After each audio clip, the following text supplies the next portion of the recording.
अस्सलाम वालेकुम नाज़रीन, मैं ज़ैनुल आबिदीन हूँ। नाज़रीन, इस वक्त जो पाकिस्तान में इमरान खान और एस्टेब्लिशमेंट की लड़ाई चल रही है, आप इसको ईरान और अमेरिका की तनासब से देख सकते हैं कि आप खुद खैर ये बता सकते हैं कि ईरान कौन है और अमेरिका कौन है, कौन किस पोजीशन में है, पूरे पाकिस्तान के सामने अयां है। लेकिन कमेंट में आप अब ज़रूर बताएं। मैं थोड़ी सी आपको ये बताऊं कि इमरान खान का जो वक़्फ़ है वो कहता है मेरे मैंडेट वापस करें, वो अपने असूल की लड़ाई कर रहा है। और जो दूसरी साइड है वो है ताकतवर, वो कहती है कि हमें जो अच्छा लगेगा हम वही करेंगे क्योंकि हमारे पास है ताकत। अब यहाँ पे जो अमेरिका और ईरान के साथ हुआ है, ईरान का अपना एक असूली मौक़िफ़ था, ईरान उस मौक़िफ़ की वजह से जंग जीत चुका है। और अमेरिका एक सुपर पावर था। अमेरिका सुपर पावर होने के बावजूद भी जब ईरान ने उनको आंखें दिखाई, उनके सामने खड़ा हुआ, अपना स्टैंड लिया, अपना मौक़िफ़ अपनाया, तो ईरान के जो अब मतलबात थे वो सारे मुकम्मल हुए और अमेरिका ये जंग बंद करके भाग चुके। अब मैं ज़रा आपको बताऊं कि जो इमरान खान साहब वाला मामला है, इमरान खान साहब की जो मुलाकात हुई है एक, वो जिन भी लोगों से हुई है, लेकिन उसके बाद आज का दिन बहुत अहम देखा जा रहा था कि आज के दिन में क्या पेशरफ्त हो सकती है। क्योंकि सिर्फ ये पीटीआई के जो लोग हैं वो नहीं देख रहे थे, तजियाकार नहीं देख रहे थे, ये पीएमएलएन या बाकी पार्टियां भी ये देख रही थी कि आया उस मुलाकात के बाद अब क्या सिचुएशन इख्तियार की जाएगी। इमरान खान साहब का जो सुप्रीम कोर्ट में केसेस थे जस्टिस मोहम्मद अली मजहर साहब के सामने, उसमें यह था कि इमरान खान साहब की मुलाकात करवाई जाए, उनको हॉस्पिटल में शिफ्ट किया जाए। लेकिन उन्होंने अभी ये वाला काम किया है कि तीनों फ्रीकैन को, सारे फ्रीकैन जो हैं मुख्तलिफ किस्म के, पंजाब, वफाक और जेल वाले और पीटीआई वाले, इन फ्रीकैन को नोटिस करके उन्होंने 3 हफ्ते का टाइम दे दिया कि आप 3 हफ्ते बाद आ जाएं। पहले तो हमारी अदलिया पे बंदा पड़े सूरत फातिहा कि ये इतनी बेवकत अदलिया हो चुकी है जिसकी इंतहा नहीं। 3 हफ्ते का टाइम दे रहे हैं, एक बंदा उसकी आंख ज़ाय हो चुकी है और जो अल अदलिया है वो तो इन्हें अदालत के नोटिस में 3 हफ्ते का टाइम दे रही है। ये हालत है। उसके बाद उन्होंने नोटिस करने के बाद कहा कि ठीक है अगले हफ्ते हम अवेलेबल नहीं है। फिर आते हैं इस्लामाबाद हाई कोर्ट की तरफ, वहां पे 190 मिलियन पाउंड का केस है जिसमें जस्टिस डोगर ने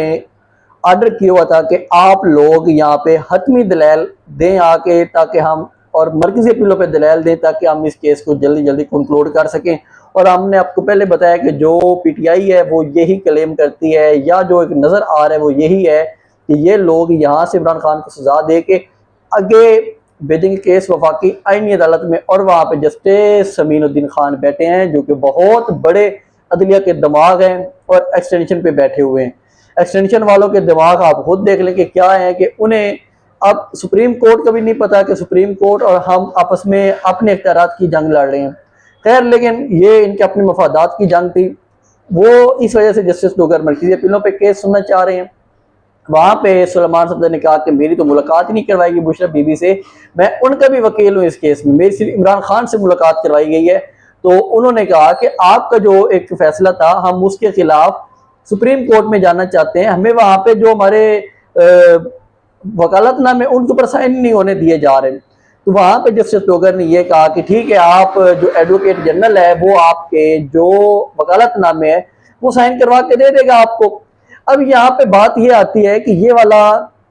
उम्मीद नहीं की जा रही थी जस्टिस डोगर से, क्योंकि जस्टिस डोगर का जो ट्रैक रिकॉर्ड है वो एक ही ट्रैक रिकॉर्ड है कि वो हमेशा इमरान खान के खिलाफ फैसले देते, वो इसको मुस्तरद भी कर सकते थे कि ठीक है वकालतनामे हमारा काम नहीं आपको साइन करवा के देने का, आप चले जाए सुप्रीम कोर्ट में, वहां पे आप जाके अलग से पिटीशन दायर कर देंगे, देखें जी हमारे वकालतनामे साइन नहीं हो रहे। लेकिन यहाँ पे बात ये होती है वो ऑर्डर कर देते हैं, अभी तक रिटर्न ऑर्डर नहीं आया, वर्बली ऑर्डर हो चुका है, जो कोर्ट के अंदर ऑर्डर आया वो मैं आपके सामने रख रहा हूँ। अब मजीद इस चीज से ये वाला मामला देखा जा रहा है कि अगर इमरान खान साहब एक डील के जरिए बाहर आते हैं, इमरान खान का एक मौकफ है, वो कहते हैं कि पहले जो मेरे लोग आप लोगों ने अंदर रखे हुए हैं आप उनको बाहर निकालें। ये मौकफ है इमरान खान का सख्त तरीन मौकफ। यहाँ से जो एस्टेब्लिशमेंट है वो चाहती है हम इमरान खान को नज़रबंदी के तौर पे दें ताकि इमरान खान वहाँ पे चले जाएं, उसके बाद फिर जो बाकी उसकी क़यादत है वो हम बाहर निकाल देंगे। अब अगर ये वाला काम होता है, इमरान खान साहब समझते हैं कि अगर ये वाला काम हो गया तो मैं डिस्क्रेडिट हो जाऊंगा, अवाम यही कहेगी कि देखें खुद डील करके बाहर आ गया है और जो लोग अभी तक जेलों में पड़े हैं उनके लिए कुछ किया ही नहीं है। तो इमरान खान इस वजह से वो कहते हैं कि पहले मेरे लोगों को निकालें, उसके बाद फिर मुझे जहाँ पे चाहे आप लोग भेज दें। देखिए 3 साल की कैद बहुत ज्यादा कैद होती है, तीसरा साल है वो शख्स जेल में पड़ा हुआ है, तो अब उसके लिए ये चीज मैंने नहीं रखती कि अब मैं कितने दिन और जेल में रहूंगा, कितने दिन और जेल में नहीं रहूंगा, वो एडजस्ट हो चुका है और पिछले 7 माह हो चुके हैं, उसकी तो मुलाकात किसी से नहीं होने दी जा रही, तो अब उसके लिए ये वाली चीज मैंने नहीं रखती। अब वो अपने मौकफ पे डटा हुआ है कि पहले मेरी लीडरशिप को निकाला जाए फिर मुझे निकाला जाए बाहर। तो यहाँ पे आप लोग देख सकते हैं कि किसका मौकफ एक वाजे है और कौन ये जीत सकता है, क्योंकि अगर आप लोगों को एक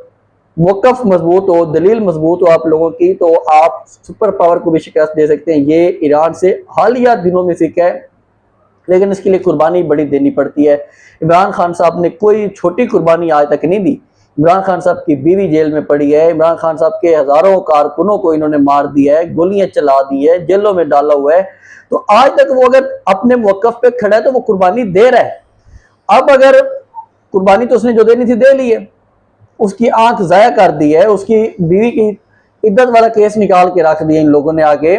वहां पे मिलिट्री कोर्ट में काफी सारे लोग चले गए, वहां पे सजाएं भुगत रहे हैं, उसका बांजा वहां पे सजा भुगत रहा है, एक बांजा उसका लापता है, मतलब कि वो छुपा हुआ है। अब ये वाली कुर्बानियां देने के बाद अगर इमरान खान कामयाबी हासिल नहीं करता, डील कर लेता है, तो अवाम की नजरों में इमरान खान साहब की वक़्त या उस डिस्क्रेडिट हो जाएंगे और वो नहीं चाहते कि मैं डिस्क्रेडिट होकर बह रहा हूं। अब सारा मामला यहाँ पे खड़ा है, एक पार्टी चाह रही है वो डिस्क्रेडिट हो जाए और चुप करके पहले खुद चले जाएं और बाद में बाकियों को छुड़वाते रहें, लेकिन यहाँ पे ये वाला मामला अभी मजीद फंसेगा।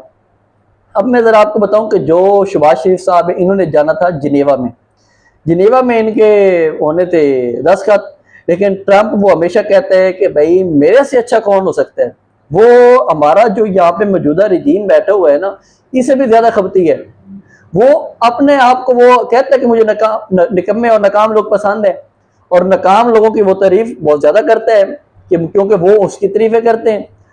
इसलिए उसे वो पसंद है। तो अब इन्होंने जाना था वहां पे जो दस्तखत की तकरीब के लिए, लेकिन हुआ क्या, उन्होंने दस्तखत एक दिन पहले कर लिए और सारी चीज पब्लिक हो गई। अब इन्होंने मजबूरी में आके अपना दौरा कैंसिल कर दिया। आप इसे मजबूरी कह सकते हैं, बेशर्मी कह सकते हैं और अजीमत से बचने के लिए कह सकते हैं, या फिर आप इसको एक और प्लानिंग कह सकते हैं कि जो इसराइल था वो जुम्मे वाले दिन से पहले पहले कोई हंगामा या कोई अटैक न कर देता, ताकि